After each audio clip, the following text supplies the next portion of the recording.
welcome to another episode of Quick Hits. I am your host, Ken Booth, joined as always by Tyler Smith. Tyler, how are you today?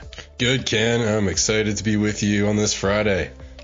Yeah, you too. It sounds like you've been doing quite a bit of traveling lately. Always happy to hear that. And hopefully we'll get a chance to dive into that as we're going to be talking about HIMSS. You guys just finished up HIMSS in Chicago, and we actually have a panel joining us of people that went. We'll go ahead and allow them to introduce themselves, starting with Peter. Hey, I'm Peter Squire, account manager here at Health Data Movers. I joined back in September of 21. I've been in healthcare my whole career, and had a lot of experience with healthcare operational consulting for health systems. And now, as an account manager, I'm the first point of contact often for our clients. So really try to focus on truly understanding their needs and establishing trust and confidence from the beginning, and being able to hand it off to our delivery team. Good segue to our other folks on the call. Excellent. Yeah. Thanks, Peter. Mo Gamble, joining from the delivery team. I work with HDM as a program director in the life science space. We've got some really exciting EMR integration programs going on. And I am new to Health Data Movers as of November of 22. Caitlin, you want to take it away? Yes, I'm Caitlin Nolan. I am also with the delivery team under the PMO umbrella. I'm a senior project manager working right now on lots of technology projects and some strategy advising. And I've been with HDM for about a year now. Yeah, and excellent. Thank you guys for joining. And I've had the pleasure of meeting all three of you in person. So I always like to have had a chance to meet you guys before we have you on the show. But yeah, really nice to have you with us. And you guys were all in Chicago. Let's do a couple of just icebreakers about Chicago first of all, because obviously it's a iconic city. The first thing that a lot of people think of, well, there's two things that I think of. I have a friend from Chicago who always tells me you've got to have, the hot Italian beef and a deep dish pizza. Did you guys have either? I think we were all too busy to venture out too much. Okay. My flight was delayed actually canceled on Thursday night. So I had the honor of staying an extra night in Chicago. And Tyler and some of the leadership team and I went out for some deep dish pizza. It took like 40 minutes to make, but it was ultimately very fantastic. And we got to catch a Cubs game as well. Oh, really? Wow. Dude, nice. Nicely done. Yeah, I saw the pictures. It looked like you guys were you guys staying like right across from the stadium, or was that just where some of the office space was? Yeah, we were right across from Wrigley. It was a really iconic place to stay and also watch a game. Very cool. Very cool. So you got that extra day. So you guys didn't really have any time for any other sightseeing. Did you ride the L train or do anything, anything else that was classic Chicago? I was able to get a nice run in on I can't remember if it's like the Lakeside path, but I think that was the name of it. So I ran from our hotel to the city and just got to take in a lot of sights doing that. So that was nice. Oh, that's awesome.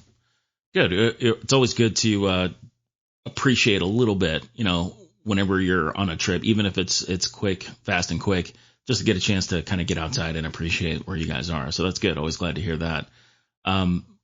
And how was the game? I've got to be honest, I'm not a huge baseball fan, but I would go to a game. I can't watch a game, but I will go to a game.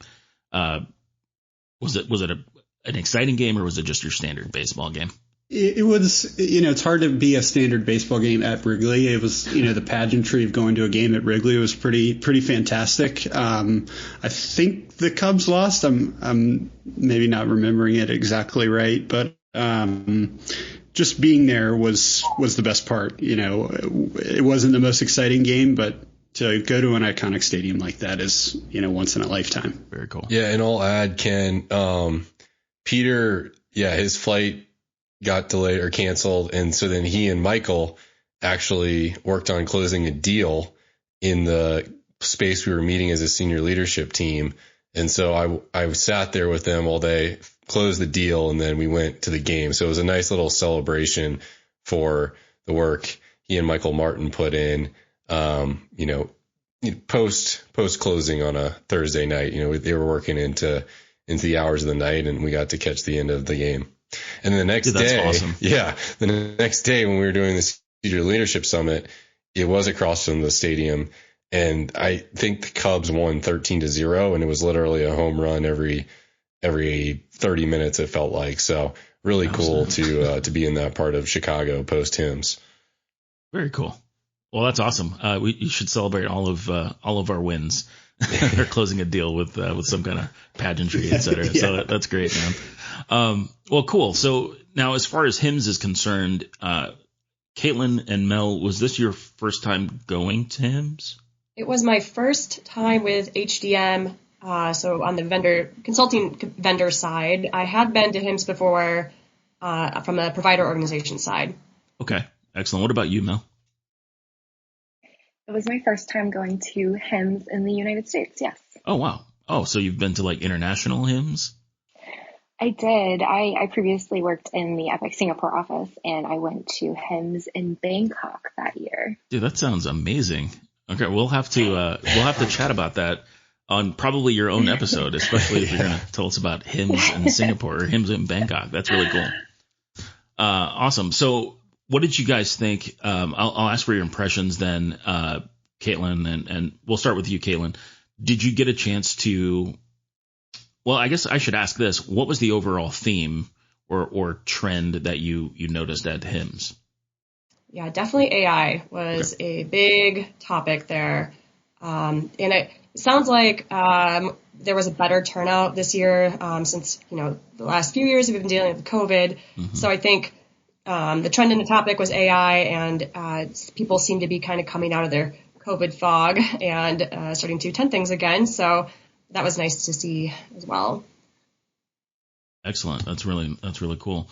AI definitely seems to be on everybody's mind lately. I know that HDM we're having our spring conference. Is it next week, Tyler? Next Friday? I think 2 weeks from today, the May 12th. 2 weeks. Yep. Okay, May 12th. Yeah. Yep. So we will be discussing AI actually at that. So definitely we can tell that it's kind of topical. It's on everybody's mind. It's amusing the people I run into just locally who have nothing to do with healthcare, not even really in tech spaces at all, talking about Chat GPT and the rise of AI. So it's definitely very topical. Mel, what did you pick up from when it comes to AI? Like, what were some of the themes discussed within that AI sphere? Yeah, for me, what was really striking is just how large the healthcare ecosystem has become. So as we're talking about AI, in my view, it kind of folds into this larger trend where a majority of the vendors are focused on healthcare outside the walls of the hospital. Mm-hmm. So we saw AI in wearables, or how it's going to transform the retail space in biotech. We spoke to a lot of places that were focused on, point of care being integrated into the bakery. We spoke with an individual from New Orleans who was talking about how that is a priority for their healthcare system this year. Did you say the meeting bakery? People where they're at and using, the bakery. They have a large Vietnamese population, and that's where they can reach them. Wow. So I think that is so cool. I thought maybe that was like a new Epic module that I yeah. No, the bakery. Not that I'm aware of, but who knows? Right. They're constantly innovating, so who knows? Very cool. The DME module. So yeah, I think we're. Well, excellent. So did you guys attend a few talks, or was it mostly engaging with people at different booths? And Peter, you can chime in too if you'd like. Yeah, happy to. I attended a fantastic session put on by Michael Capriati at Virtua, along with Ryan Bertram at Chartis, talking about healthcare outside of the hospital. They were talking about scaling a hospital at home program, and they shared strategies on how to successfully implement and scale hospital at home programs. They did a really good job of emphasizing its importance in that overall strategy, and really showcase, the benefits and success factors required for organizations. I actually introduced that session, and it was an absolute packed house. A lot of good participation from providers and physicians alike. Awesome. So you got to introduce it. That's cool. Now, Tyler, you got to introduce a talk as well, didn't you? In full transparency, I have to thank everybody at HDM for taking on those introduction responsibilities. So Peter actually introduced that session that I was scheduled to introduce. And then Michael Martin introduced another session I was supposed to introduce. So huge shout out to all the public speaking abilities of our team. And I'm actually hopeful that in future years, even more folks from our team can do the introductions as well. So hopefully, in the next year, Mel and Caitlin would have the opportunity to introduce sessions too. Yeah, that'd be awesome. Very cool.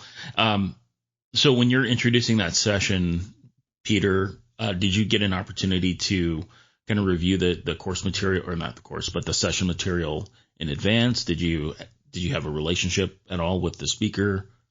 How does that work? Yeah, didn't review the material in advance, but you're given HIMSS does a really good job of giving you a script on what to say, and it's pretty standard from session to session. But I think where the real value for me was, getting up there, you show up a little bit early, you interact with the speakers, you establish some rapport with them, and then you can continue to follow up, and you really start to develop a relationship. Once you hear their talk, and you can continue that afterwards. So, didn't really get that preview, but really enjoyed the talk and developed some strong relationships with both Michael and Ryan. Sure. Yeah. Now, correct me if I'm wrong. I think we were really close to having Brandon Camp speak this year, but he was just edged out. Was that accurate? Yeah, Brandon had a really nice presentation that he was working on with UCSF, and my gut is if he submits again, he will be chosen, and then we'll have the honor of presenting at HIMSS and ideally getting introduced by one of our wonderful folks or somebody from another organization. So I would say next HIMSS, I would be shocked if Brandon or someone from our team was not presenting. Gotcha. Okay, cool. Yeah, well, we certainly look forward to that. Well, do we know where the next HIMSS is? Is it back in Orlando, or is it in Vegas next year? Back in Orlando. Okay. Back in Orlando for 2024. Cool. Mel, Caitlin, did you guys have any specific sessions that you really appreciated, or any speakers that you've tried to follow up with, or anything like that? Mel, I'll let you go first. Okay. Tyler and I had the privilege of studying in a focus group that Exact Sciences led, and we were joined by 7 or 8 different CMIOs from varying hospital sizes all around the country. And I found it really insightful to hear them talk about the issues that they're continuing to have post-COVID. Mm-hmm. A little less flashy than the AI stuff or even interoperability. They were really focused day to day on provider burnout, patient throughput, capacity management, those things that have been buzzwords for quite a few years, but should continue to be buzzwords because it's still what people are focused on the ground. So it was really nice to be able to connect with them and talk on a more intimate setting about the issues that they're having day to day. And I feel like our relationship with Exact Sciences has been growing over the last couple of years. Is that accurate? I feel like I've been hearing their name come up quite a bit. So from my perspective, Exact is the pioneer in the Epic Aura space. So a lot of times we invoke them, at least from the work that I do, as an example of how successful biotech firms can be with Epic Aura. I see. Exact has had hundreds of thousands of orders at this point to be successfully resulted from the Aura network. And they found a lot of success in partnerships with doing bulk order workflows. So making it a standard of care that Cologuard will be placed for every patient that meets their criteria. And it really saves, tens of thousands of colonoscopies a year So they've kind of become the gold standard, at least in the work that I'm doing, of how this tool can really affect positive change for patient care. So let's continue down that path a little bit, Mel, before we go to Caitlin. So when it comes to life sciences, do you feel that there's still a lot more growth in terms of learning the technology or how technology can be integrated? Or are we getting to a point now where it's like, okay, well, we all know what to do. It's just a matter of doing it. Or is there still a lot of innovation being done in that space? Ton of innovation, and both from a strategy perspective of using existing tools. I was just speaking with Tyler. I think about a lot of my time in speaking with these different life science labs is about the strategy of how do you integrate with EMRs? Mm-hmm. How do you use apps or FHIR standard? They don't necessarily even have any of that understanding in-house yet. They're just starting to explore that. But then, taking a step back from that, there is a ton of investment in research and new opportunities that are unfolding with these life science firms. Maybe we're 10 years out from it, but what does it look like when we can have true integration with pharmacogenomics? Having each patient's genome stored in their EMR chart, and that being something that is available for research and available for personalized medications. So I think it's top of mind for everyone in the industry, but the life science firms are starting to, at least from my perspective, lean into it more and wanting to be part of that conversation up front, rather than having the EHRs develop the tools for them and then them just become adopters of those tools. I see. And if Brian was here, he would mention that this is where the blockchain comes in. A person kind of mastering their own data. If it's your genome that's available for research, you should own that data and you should be able to benefit from it specifically. So yeah, I could definitely see that. That's really cool. Caitlin, what about you? What was one of the sessions that you were able to appreciate? Yeah, one of the sessions I attended, and I didn't even really anticipate attending it. It was a panel that was held on the main kind of vendor floor that was really, bustling with a lot of people and really kind of loud. And so I just happened to be walking by, and I noticed kind of a crowd gathering around 4 panelists who were speaking, and people seemed to be pretty captivated. So I stopped and realized I was watching the Health Equity Changemaker panel. So there were 4 healthcare leaders talking who were the Health Equity Changemaker Award recipients. And it was just, I didn't obviously hear all of it because I kind of just walked up on it, but I could tell that they were, sharing their experiences of addressing health equity by thinking creatively and daring to take, steps that others maybe haven't taken. And I did hear one really powerful statement that stuck with me, and I don't think I'll ever forget it. One of the panelists said, "You can't build this for us without us." And so what he was referring to there was talking about utilizing technology to address equity gaps, meaning that you really have to involve the underserved populations in that kind of discovery to understand how to best reach them. So I think it's just kind of one of those obvious messages that I think often gets missed in this growing, world of technology and ever expanding landscape, is kind of getting into the gemba, right? Making sure that you're really addressing the problem that exists and not, assuming problems or assuming that there are issues that maybe aren't the issue you really should be investigating. So that was just really cool. I really appreciated that. Well, yeah, and it always works like that at HIMSS, doesn't it? Like, you look at it and you're like, okay, I'm going to basically follow this track, and then you walk by and find some really cool talk that you end up, kind of ends up changing things. But that's really cool. I mean, that's definitely, it's interesting that you mentioned that because, I haven't heard a lot about equity lately, because of everybody's just talking about AI, et cetera. But yeah, in healthcare, we can't let the cool, new, and exciting make us forget about the person, the important part of the healthcare, which is the health of a person. So that's really cool. Yeah, that's right. It was kind of grounding, right? So yeah, absolutely. Well, so guys, what do you think in terms of, so we've got representatives from sales. We have two representatives from delivery. We'll start with sales. Peter, how did this HIMSS kind of adjust your focus when it comes to sales, when it comes to reaching out to our current customers and future clients? What do you think you picked up from HIMSS that you'll be able to use going forward? Yeah, that's a great question, Ken. I think one, we talked about the turnout earlier. I heard numbers between 35,000 and 50,000 in participants. I think people are willing and eager for that face-to-face interaction and want to connect.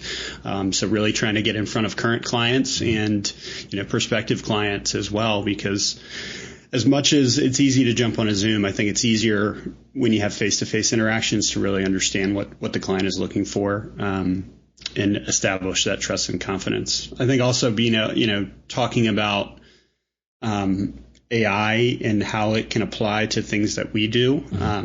Just need to do a lot more education for myself on kind of how those things apply. Because like you were saying, AI is the buzzword in the community, and finding ways that we can help reduce menial paperwork and clerical tasks and get providers working at the top of their license, I think is a really good talking point when you're talking to a lot of healthcare folks. But yeah, it's I think really that in-person connection really continues to be an importance for me, and getting out in front of people, I think will make meaningful connections and hopefully solve problems and improve patient care. That makes sense. That really does. I mean, there's just something about in-person connections, or in-person, you develop a better rapport with someone. So that makes a lot of sense.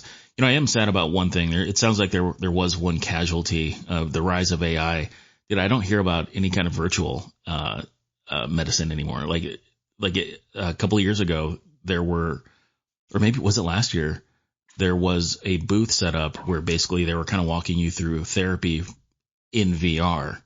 And it seems like some of that has kind of fallen by the wayside. Did you guys pick up on any virtual reality booths or anything like that? There were a few. Okay. I noticed some that were devoted even to the inpatient space, like looking at patient education, okay, or being able to walk a patient through a surgery, so they can really understand what the process is going to be. But I did see more of them focused towards like the home space. Got it. But it wasn't as prevalent as it has been in years past. Gotcha. Okay. Well, hopefully that makes a resurgence. I'm a huge fan. So, okay. So that was from a sales perspective. Caitlin or Mel, like from a delivery, and I guess because you're both kind of in two different portions of delivery. So maybe, Mel, from the life sciences, I know you touched on this, previously, but how did this particular HIMSS, how did it adjust your thinking when it comes to either managing a project or even reaching out and helping us land future clients, or even just understanding some of the challenges that different life science organizations are having right now?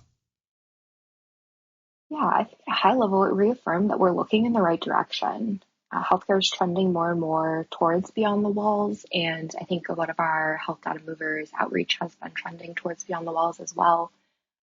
As far as what our current clients are running into for issues, I think just as maybe right behind AI as the trend buzzword, we saw interoperability. Mm-hmm. I would say that maybe 80% of the booths on the floor had something about interoperability and needing to solve for that. And I think that is a foundational thing that HDM does really well and is already plugged into.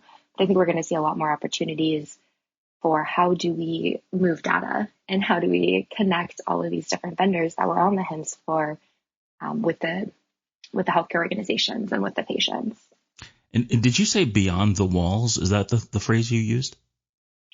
Yeah, beyond the walls. That's my choice phrase for anything that happens outside of a like traditional hospital or clinic setting. Gotcha. Okay. Excellent. Yeah. Thank you. Yeah. Thank you for that clarification. And then Caitlin, what about you? How did this HIMSS really kind of focus or help you dial in your future interactions?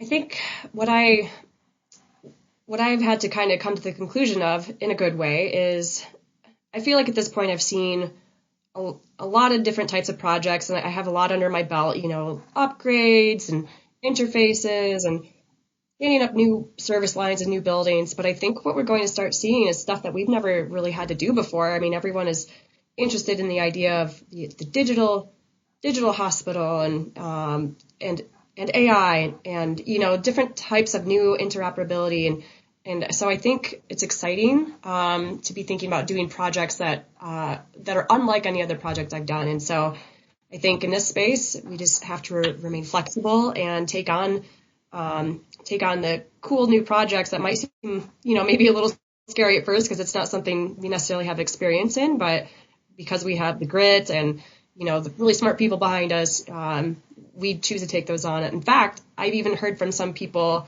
in my network that they have heard that HDM takes on really cool projects. And I just thought that was really cool to hear from someone that they have heard that about us. And so I think we just need to lean into that. And HIMSS just kind of, validated that thought. That's awesome. Tyler, I'm assuming that you kind of did a fist pump there. Yeah, exactly. I just wrote that down. But in reality I did. No, that's awesome to hear the reputation. I think that, I love hearing, that Caitlin, obviously, even though AI was a big buzzword, you saw, a health equity presentation. Mel, your focus on beyond the walls. And then Peter, just the context of, getting around clients and around provider organizations just probably brings it more to life instead of being on a Zoom call. But yeah, I think it's really cool in a probably flattering aspect to remember that when we're at HIMSS, we get feedback on what the market or what other folks think about HDM. So I'm really glad you shared that, Caitlin. Yeah, it sounds like you guys had a really great experience. Always excited to hear just about HDM's presence and the impression that we're making with other clients. Just kind of looking forward to the rest of the year. Is anybody planning on attending any other conferences coming up? I'm going to some local HIMSS events. Maryland has an event in early May, and then followed that same week or maybe the week before, going to South Florida HIMSS, playing in a golf tournament actually with Tyler and our recruiter Tony. So really excited to make some connections in Maryland and in Florida as well. Nice. Peter, how important is it to consider attending local HIMSS events, do you think? Yeah, I think they're really valuable. Different chapters have different engagement and variety of events, but both from like an educational perspective, hearing from our potential clients, hearing from hospitals, healthcare systems, digital health companies, you really get more of a boots on the ground kind of flavor of really what's going on in different states and different regions as well. So I think it's really important. And, like I said earlier, you get that more one-on-one interaction because it's a much smaller, these events are much smaller than HIMSS National. So you get opportunities to really collaborate, get to know, and, ask questions of health systems to really understand what's going on and where their pain points are. Okay. Excellent. Yeah, definitely. It's something I've considered in the past, just because I know there's a Pacific Northwest chapter of HIMSS. They just haven't really taken the time to really fully explore it. But it sounds like there's some valuable content there, some good connections. So I'll definitely consider that. Caitlin, what about you? Do you have any other conferences coming up for you? We have the HDM summer conference, so that's really the only one for sure. I know that there's talk of trying to get to UGM, maybe not necessarily just me, or maybe not me at all, but I think HDM wants to have a presence at UGM if at all possible. So that would be exciting. Yeah, absolutely. Tyler, is our summer conference booked around the same time, or? So we will have a presence at UGM, but we will not do the summer conference the same week as UGM. It's scheduled for September. Now, the HCM summer conference. So, late summer conference is probably the best way to label it, although I think we've started calling it SumCon. But I think there's there are a fair amount of events people are getting out to, and the HIMSS involvements, local HIMSS involvement, I couldn't advocate for it more. A lot of the way our networking event came about, the Tuesday night of HIMSS, was a lady I work with on the New York State HIMSS works at Health Catalyst, so she was one of the connectors, and then we worked with the Northern California and Southern California chapters of HIMSS as well to put it on. So there's a lot of benefit in being part of these local chapters. You get to meet folks, and then when you go to the bigger conference, it gives you some other people to interact with that you may have worked on a mini project with for HIMSS, and it's just cool to see those folks in person. Excellent. I want to come back to that after hours event in just a moment. We'll ask Mel. Mel, do you have any other conferences scheduled? I am tentatively going to AI Med in June, which is in the beautiful location of San Diego. Oh, nice. And then I am planning on going to UGM with my client. Very cool. Excellent. Well, okay. So let's go back and talk a little bit about the after hours event. So HDM hosted a happy hour, and who did we partner with for that? Yes, we partnered with Health Catalyst, and we also partnered with both the Northern California and Southern California chapters of HIMSS. Excellent. Okay. And how was the attendance? It was good. I mean, I can let everybody here elaborate, but I think we had over 100 plus people in the room, which was, I think, our best attended event ever. And so that was nice. And there was overlap, but Health Catalyst and HDM have different their Health Catalyst is more of a product and services company. We're an all services company, but we don't compete, but we do sell to very similar buyers. So that was cool because then we have some crossover. And then obviously the Californian HIMSS chapters has vendors like ourselves, but also a ton of provider members as well. So it was a great mix of people from my perspective. But I would love to hear more about Caitlin, Mel, and Peter's take. Yeah, it was at a beer arcade with skee ball and Pop-A-Shot and all these different fun games. So it's an opportunity to kind of step out of the conference, get to know someone on a different level, get a little competitive maybe, and just have a good time. So it was a really fun event. Carla was talking a lot of smack. Did she deliver? Peter, was she pretty good at skee ball? No comment. No, honestly, I actually never played against Carla. I know I publicly challenged her on LinkedIn, but okay. I was more interested in the Pop-A-Shot. Got it. No, I've never heard of that game, but I'm That's sure the mini basketball. Oh, there we go. Okay, awesome. Caitlin, Mel, what did you guys think of the happy hour event? I thought it was awesome. It was a great turnout, like Tyler said. I was shocked at how many people that room could hold.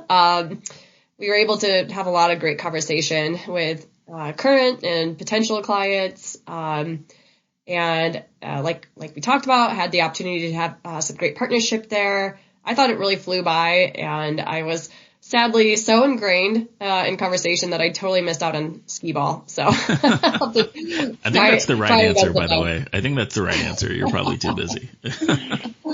Mel, what about you?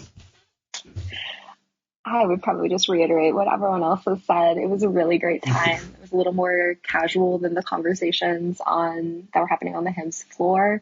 So we had invited some people from the floor to join us in the after hours event.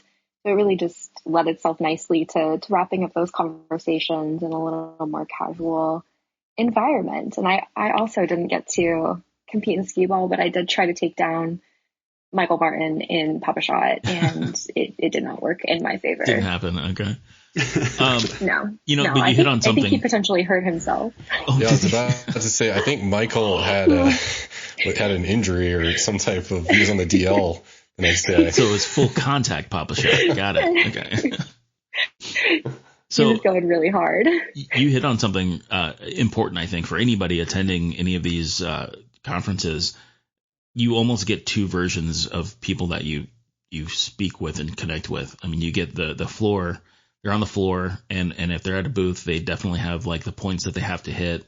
They're trying to give you their card, et cetera. But if you can connect outside of there, you kind of get more of an opportunity, I think, to listen and understand their challenges with their organization or what it is that they bring to an organization, et cetera. So yeah, I definitely see the value at these after hours events. Definitely. You get you get a little more off the cuff and real answers and conversation, which is really, really refreshing after kind of being so professional all day long. So that was really nice. Yeah, absolutely. Well, excellent, guys. Thank you so much. You've definitely have helped explain quite a bit. It was a good recap for HIMSS, I think, and just to be able to hear different perspectives and different takes on what you appreciated, it definitely helps me appreciate, just why we need several different people from various areas of the company attending these events, because you all kind of picked up on something different. So I think that's great. Tyler, any closing thoughts or words of wisdom for the team here? Oh man, words of wisdom. I'm gonna have to pass on that, but I think closing thoughts. Okay. No, look, I mean, it's cool just talking about the event and reliving it in my memory right now. And, the comment about it just flying by, which I think Caitlin said, it's accurate. It's like I looked around and it was kind of like, it was already over, but it was just packed with so many cool interactions with folks from all over the healthcare space. And then I think that kind of goes for the whole week in general. I mean, HIMSS is just, yeah, it's like you have a plan and you try to execute on your plan. And I personally was trying to go meet more of our partner opportunities, and I had some really good progress and interactions on that front. But then you also get to run into folks that you haven't seen in years, some former HDMers, some folks you maybe worked with at, hospital sites years ago. And it's just a fun way to put what we do in a bigger perspective. I think that a lot of people talk who aren't in the healthcare IT ecosystem and have their opinions of the U.S. healthcare system, and rightfully so. There's a lot of things that need to be fixed. I'm not going to argue that, but I will say that if you're at an event like HIMSS and you see all the positives that are in the healthcare system and how many people are truly working to make it better. I mean, these presentations are not commercial in nature. They're truly about advances in technology or case studies of where things worked, improved healthcare with technology. You just walk away with a much more positive attitude about all the work we do and all the improvements we're making, whether they're incremental or whether they're massive, whether it's AI or whether it's, simply just a project management hack that folks figured out that made a project run more smoothly. So I left with a lot of enthusiasm around the industry, around our team, and just really appreciate everybody, taking the time to come to Chicago and put their best foot forth. Nice. Awesome. Yeah. Well, thank you, Tyler, for that wrap up. And agreed. Yeah. Just so glad to hear that you guys all benefited. You came away with something that was important and that helps you kind of laser focus in on the future of healthcare and the future of health data movers. So we'll go ahead and end the episode here. I just want to thank Peter, Caitlin, Mel, and of course, as always, Tyler. Thank you so much for joining on this episode of Quick Hits, and we'll see you next time.